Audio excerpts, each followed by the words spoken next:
The only problem is me. Yikes. Those song lyrics sure do put a spin on things that Taylor Swift never could have seen coming. Now she's broken her silence on the ticketing mess that has her fans not shaking it off.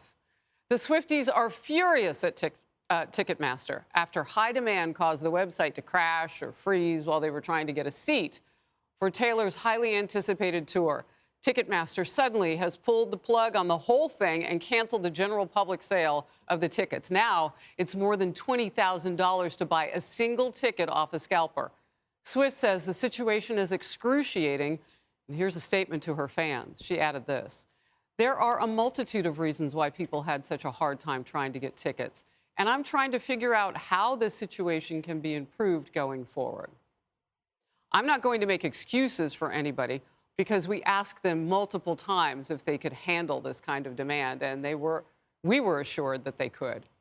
But the bad blood," now remember, all of this, you've got to know her lyrics, "doesn't end there. Lawmakers like AOC calling for the breakup of Ticketmaster over the fiasco. The Biden DOJ seems to agree, and they are said to be investigating Ticketmaster's parent company, Live Nation, and whether they have abused their power in the live music industry. That group's CEO lays the blame on Taylor Swift."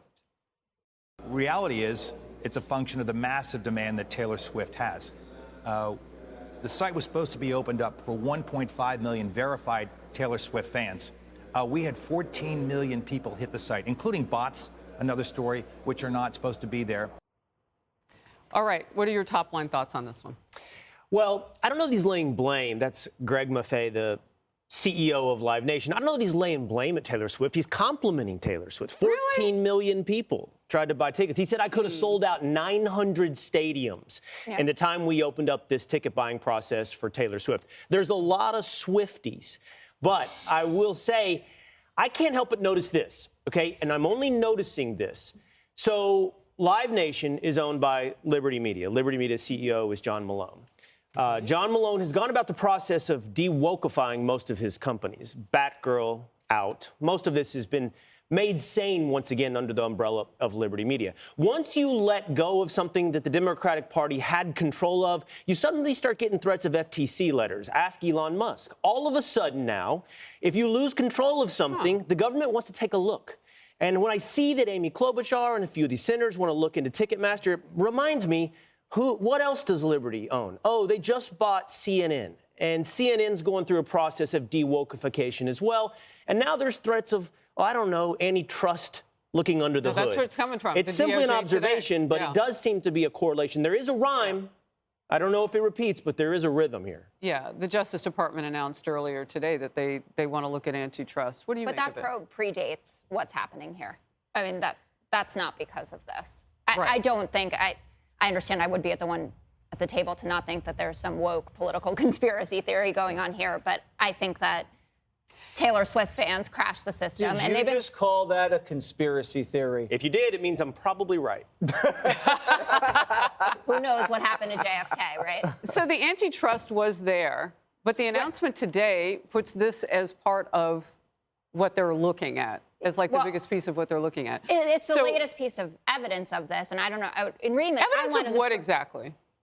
Well, first of all, that they have a monopoly on this, the Ticketmaster, now in partnership with Live Nation, which goes back to 2010, which surprised me. I didn't know that that was the case, are in complete control of this. And Taylor Swift has a long history, even though she's a young lady, of going after big companies that don't treat artists fairly and that don't treat fans fairly. She took Spotify on, Apple Music on, and the people that benefited, the fans and also solo artists who have been struggling to get their music heard, to get, amplification for what they're creating. So what about the CEO's argument, though, and others have talked about the bots among those 14 million, and that she would have been the person to vet all of that. She and her team should have been the person, the people to vet that. Well, there are some who think that by her designating these certain verified Taylor Swift fans, that those fans assumed that they had early access because they paid extra to be a verified fan.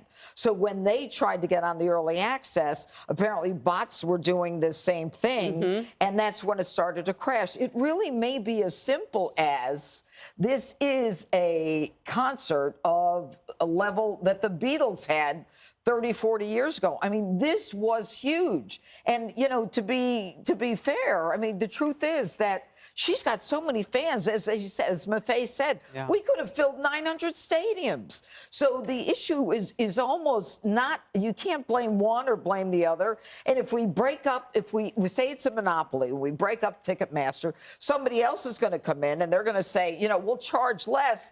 And then the scalpers come in and they then buy those tickets. So the effort to sell tickets cheaper ends up more expensive because the scalpers get in the way. What are we paying for? Because those fees are really high. Well, I'm pro-scalper, so I think they're doing great, and I just want to give them a hand right here.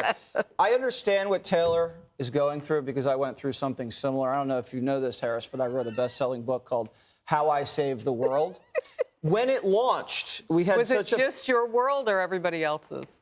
Try to follow along. It was such a powerful launch that we sold tens of thousands of copies within the first 2 weeks. My publisher didn't expect that Jesse Waters would sell that many books. Now, I knew I was going to go big, but they didn't think I was going to go as big as I did. So we had to run more prints, and temporarily, we were out of copies. And I was livid. And now I know how Taylor feels, because when your fans can't get what you're trying to deliver, and it's not your fault, it's the big man's fault, then they need to do something about that. So when you work with a company like Ticketmaster, you're paying some pretty high fees, which is different than if I go and buy your book online or go to a bookstore.